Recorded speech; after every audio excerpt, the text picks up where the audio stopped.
Fall camp is officially underway for the Texas A&M Aggies, and we've got a lot to talk about heading into the week.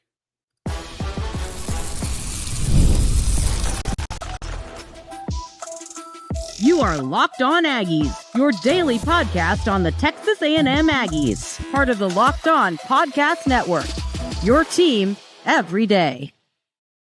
Welcome in. You are Locked On the Texas A&M Aggies. I am your host, Matt Galatzan, publisher of Texas A&M Aggies on SI.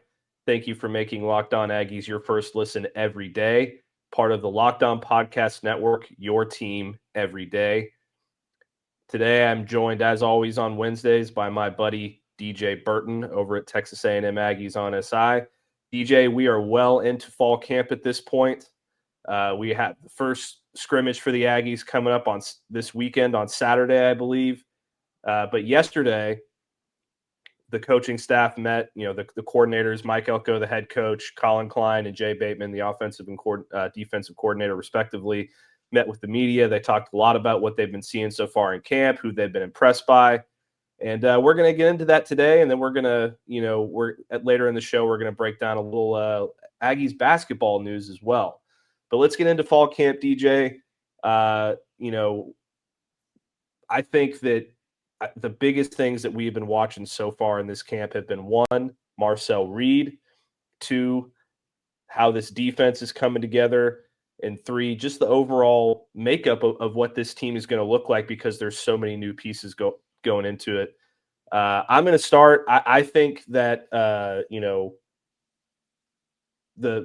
probably the biggest thing that I heard yesterday from Mike Elko was about the offensive line. We already know this offensive line is something that we're going to be very,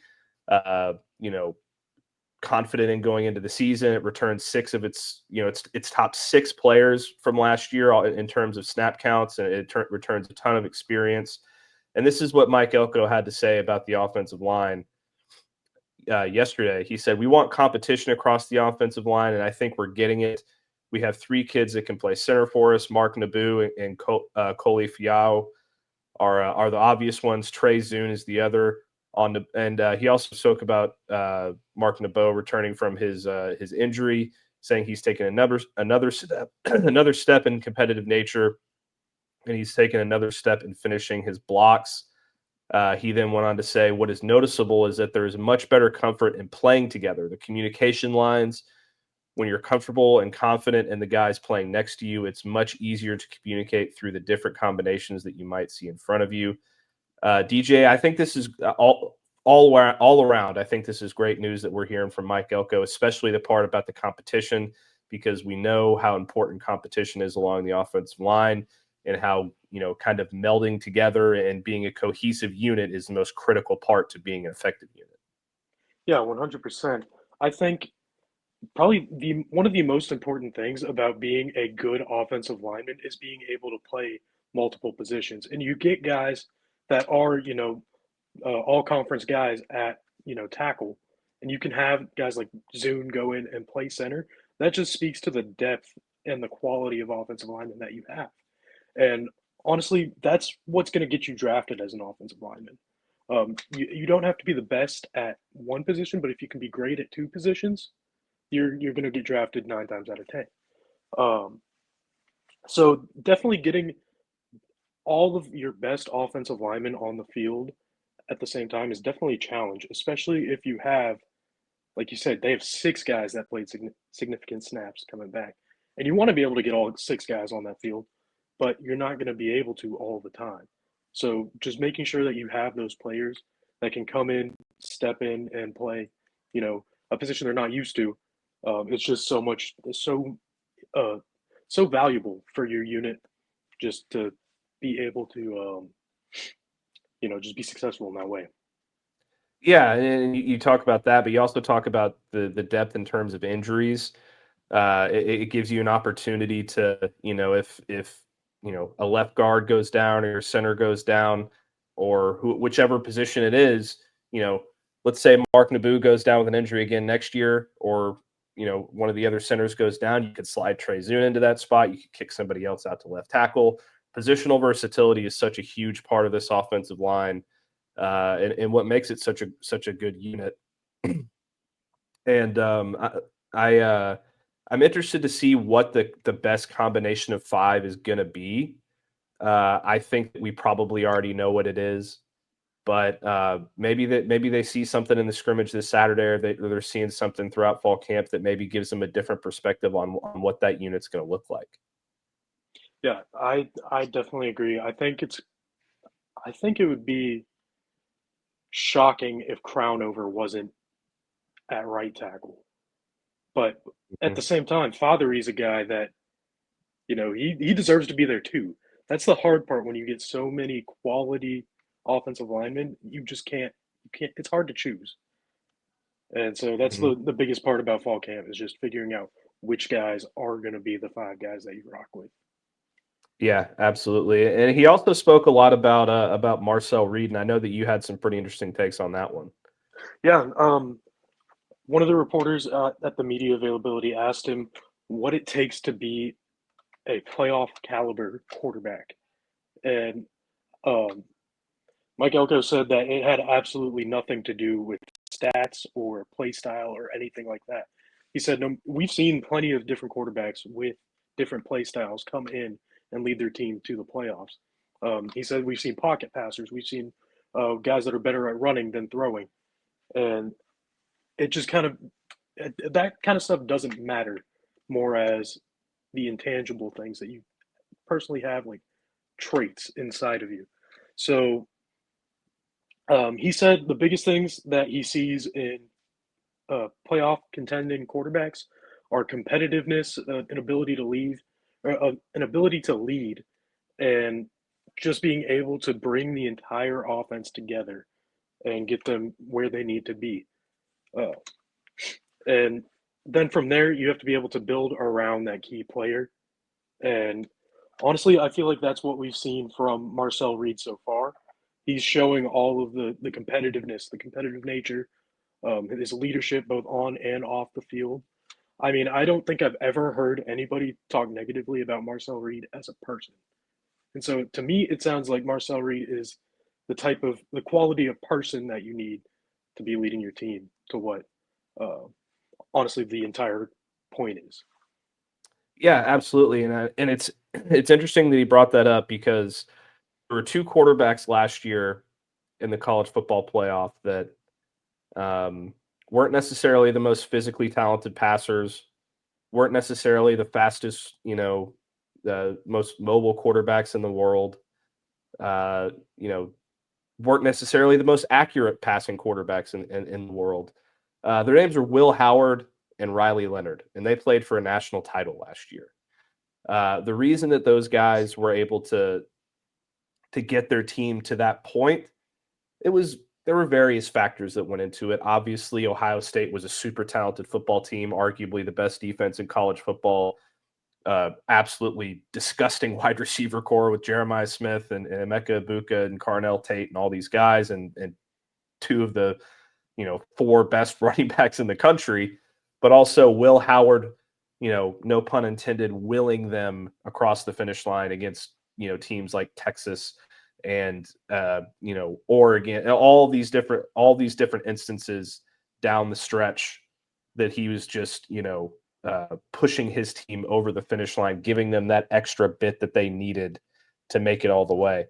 Riley Leonard on the other side seemed like he was the heart and soul of the Notre Dame football team, and he just made the right plays at the right time, didn't really make mistakes, and was an excellent leader of that football team. I think Marcel Reed has a lot of those traits to him. You saw a lot of it with the LSU game last year, where A&M's trailing. They bring Marcel Reed in, and they have a massive comeback and end up blowing out the Tigers. And he was constantly putting his team in position to win games last year, even ones that they didn't end up winning because of defensive lapses. So I think that when you think about it in that context, Mike Elko is absolutely right, and it's about finding the guy who can close those gaps in your team and kind of push you across the finish line. And I think Marcel has already demonstrated to a certain extent that he's definitely capable of that. Yeah, I completely agree. I think like Marcel, from what we saw last season, he's not the strongest passer, but with all the work that he's put in all off season, especially going up to Tennessee State, working out with his dad the entire off season. The clips that came out of that, the Manning Passing Academy, the clips that came out of that, we've seen improvement from him, and that just is another part of the competitiveness that Mike Elko talked about. I mean, he obviously wants to be better. He wants to, get into that upper echelon of passing quarterbacks, and we've seen him take the steps that he's needed to get there. Yeah, absolutely. And we'll talk a little bit more about Marcel Reed here in a minute. We're going to get into what Colin Klein and Jay Bateman had to say to the media on Tuesday, and they had a couple of interesting takes of their own.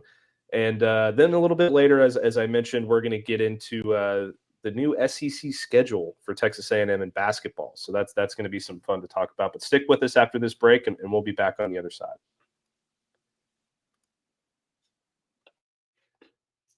Today's episode is brought to you by Monarch Money. Have you ever wished managing your money felt easier? With Monarch Money, it can. Whether you're growing your savings or planning a big purchase, Monarch puts you in the driver's seat. It's like having your own personal CFO, giving you full visibility and control over your finances. Monarch Money is more than just a budgeting app. It's a complete financial command center. You can track all of your accounts, investments, and spending in one place. So in addition to managing your money, you're also building wealth. I know when I started using Monarch Money, I instantly realized how much money I was wasting on takeout food and subscriptions. And I was able to save myself tons of money every month as a result. Take control of your finances with Monarch Money. Use code LOCKEDONCollege at monarchmoney.com for 50% off your first year. That's monarchmoney.com, code LOCKEDONCollege for half off your first year. All right, DJ, we are going to continue our camp talk here. Yesterday, we heard from Mike Elko, and he had some interesting things to say. And the coordinators also spoke to the media, which is a little bit more of a rare occurrence. Usually it's just Elko and some players, but during fall camp we get some special luxuries and we get to hear from the coordinators as well. Colin Klein had some great things to say across the board. Jay Bateman seemed like he had some very interesting things to say as well. I'm going to start with Colin Klein. I know you've got some stuff on Jay Bateman, but I'm going to start here with Colin Klein.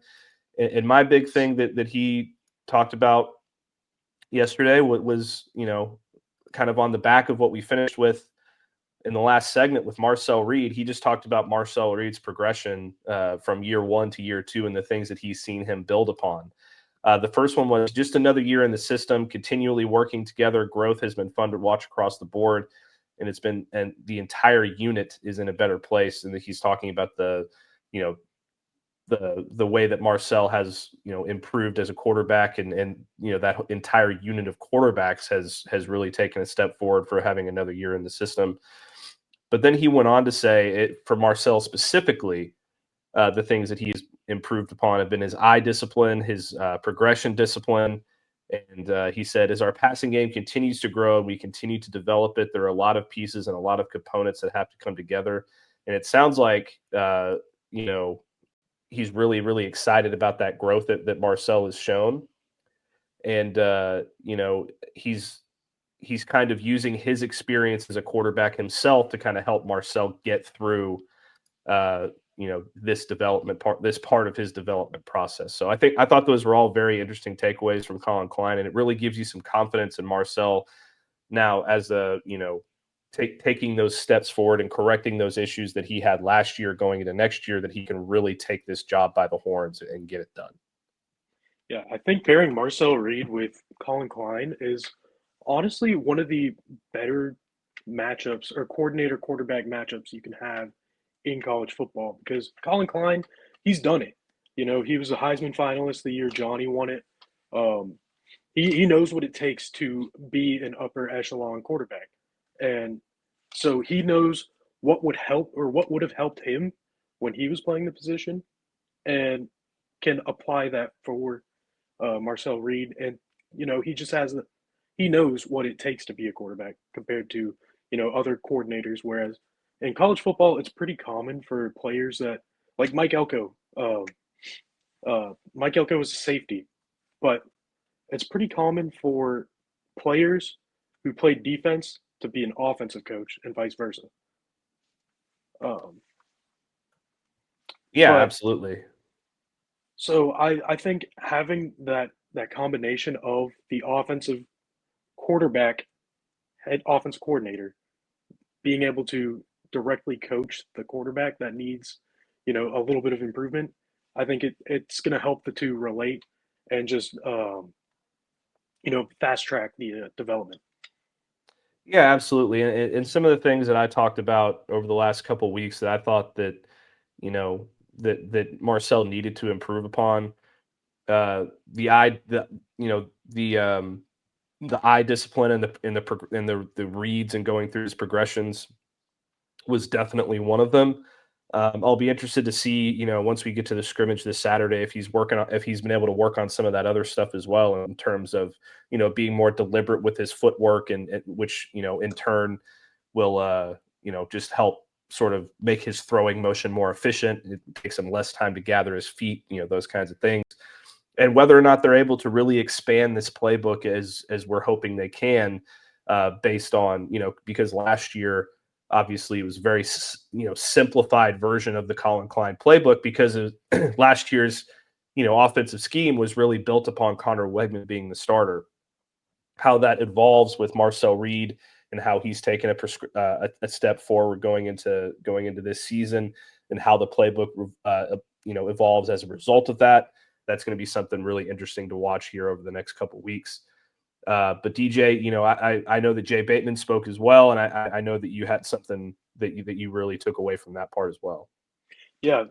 So with A&M's linebackers, there aren't really too many question marks because we have Taurean York coming back, and then we'll also see Scooby Williams coming back, and those are two solid guys that can go out and make plays for you, fly around, get to the football, all that fun stuff that you want the linebackers to be able to do. The question is, if something happens to one of those guys, who's going to be the third guy? Who's going to be the guy that steps up? And you know, uh, Bateman was asked about this, and he actually said that Taurean York had improved athletically, which when I heard that, I was shocked because when you think of Taurean York, it's like this guy, you watch him last year, you turn on the film, it's like this dude's an athletic freak. And just to hear they got even more athletic is pretty scary. And he said the same thing about Scooby Williams. He said that Scooby would come over and his wife and daughter would look at him and be like, "This dude is huge," and they could physically tell that he had gotten bigger. But for that third guy that would be making the leap if something were to happen to those two guys, he said it would be Jordan Lockhart. And I thought that was Interesting. pretty interesting because my first thought would have been, Tristan Jernigan. Um, but I was pretty excited to hear Jordan Lockhart as the guy he chose. Yeah, and linebacker is such a physical position. It's such a violent position. You're patrolling the middle of the field, and you're trying to tackle tight ends and running backs that are running full speed at you. You're also blitzing the quarterback and going head to head with offensive linemen, and it's it's one of the most violent positions on the field. So to have depth at that position, I think, is extremely important. And it's nice to hear that Jordan Lockhart is uh, really making a difference there, um, and stepping up into a role where he can be successful. He came to Texas A&M out of Bellflower, California, in the 2024 class as a kind of a Taurean York type guy, as a 3-star recruit, that seems to be kind of separating himself from the pack. But 6'3", 230 pounds. He was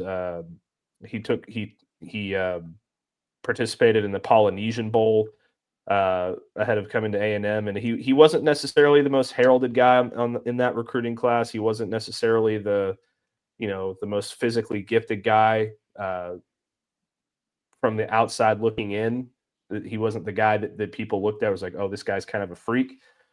But St. John Bosco, they produced some pretty dang good prospects. And it sounds like he's a guy who's really bought into what Mike Elko is doing and is making the most of his opportunity there. Yeah, I feel like you could take one look at his hair and have some sort of inkling that, like, okay, this kid might be good one day. I mean, he's got the big old Troy Polamalu. Just it looks awesome. But Yeah, Bateman, the flowing Polynesian locks. yeah. Bateman also said that the entire linebacker room is just constantly improving. He said that they all know what they need to work on, and they're making an effort to fix it. Specifically, improving on the point of attack, and once they get to the point of attack, making sure that the ball carrier is tackled. Yeah, all positive things there from Jay Bateman. Sounds like the linebackers are, really taking a positive step forward. That's something that, last year it was a little bit inconsistent. Taurean York was still one of the best linebackers in the SEC, but around him it was a little bit more questionable. So it's definitely positive to hear that unit's really taking a step forward. It's going to help this defense get a lot better, and probably be the unit that we expected it to be last year. Now they're really going to take that step and be an elite defense in 2025, built partially around that linebacker core. Let's take a quick break, and then when we come back, we'll get into some Texas A&M basketball news, which we have not had in a minute. Stick with us, and we'll be back. All right, DJ, I know it's the start of fall camp, and football is right around the corner. We're just 24 days away from the start of the regular season, which is incredibly exciting. But we also have some basketball news to talk about. Texas A&M released its full SEC schedule for the 2025 season, and here's what we're going to do. I'm going to go through the schedule very quickly, and then we're going to pick out some games that really stick out to us as kind of the critical or most intriguing matchups of the season in SEC play. But let's just go ahead and dive right into it. A&M kicks off SEC play at home against LSU on January 3rd. Then they are on the road against Auburn January 6th. And then January 10th, they return home to take on the Oklahoma Sooners. January 13th/14th, they head to Tennessee to take on the Volunteers. And then they stay on the road, head to Austin on January 17th to take on the Texas Longhorns. After that, they return home against the Mississippi State Bulldogs on the January 20th. And then January 24th at home again against South Carolina. Then they hit the road one last time in January to take on the Georgia Bulldogs on January 31st. Then to kick off the month of February, they are on the road against the Alabama Crimson Tide on February 3rd. And then they return home for a 2-game home stretch against Florida on February 7th and Missouri on February 10th/11th. Then it's back on the road against Vanderbilt on Valentine's Day, February 14th. And then back to College Station on February 17th to take on the Ole Miss Rebels. Oklahoma on February 21st. And then another road game against Arkansas on February 24th/25th. Then a home game in College Station against the Texas Longhorns on February 28th, followed by another home game against the Kentucky Wildcats on March 3rd/4th. And then they wrap up the regular season on the road at LSU on March 7th. DJ, SEC is obviously incredibly good at basketball.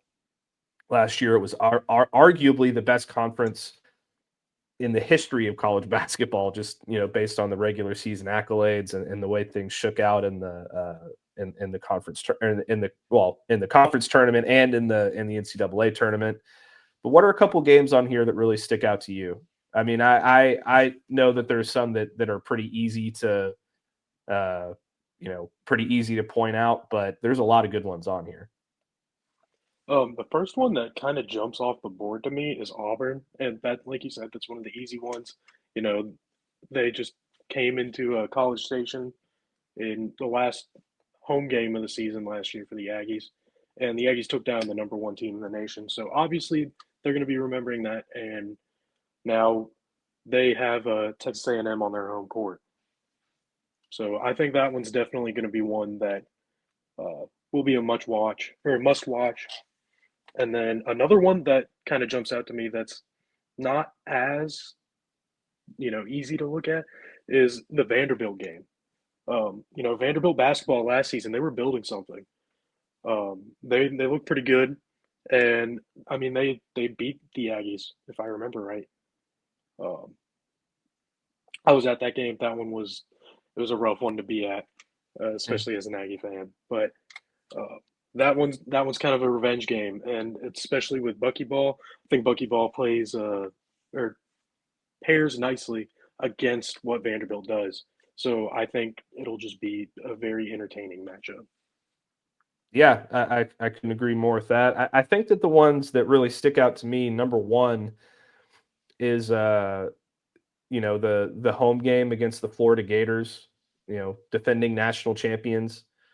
Um, at home, it's going to be a huge one. I don't know that Florida is going to be able to produce the same success that they did last year. I know they're going to, it's going to be a little different because you always lose a couple guys, but this is still a team that is returning a ton of talent, and it's going to be very interesting to see how Bucky's got these guys ready to go against what could be once again the best basketball team in the country. And then my other one is probably I was kind of going back and forth on this, if I'm being totally honest. I wanted to say Texas on February 28th or January 17th because the rivalry there is always interesting. And Texas also has their first year head coach in Sean Miller. So how, that game shakes out, how both of those teams look against each other is going to be an interesting one. But I got to go with Kentucky. I want to see how Kentucky comes into this season. I ever since John Calipari left, I haven't had a whole lot of faith in what they've had going on over there. I know they're a pretty good team last year. But I'm interested to see how they take a step forward this year and how things change up there in Lexington because Kentucky's a blue blood, and it would be regardless of if they're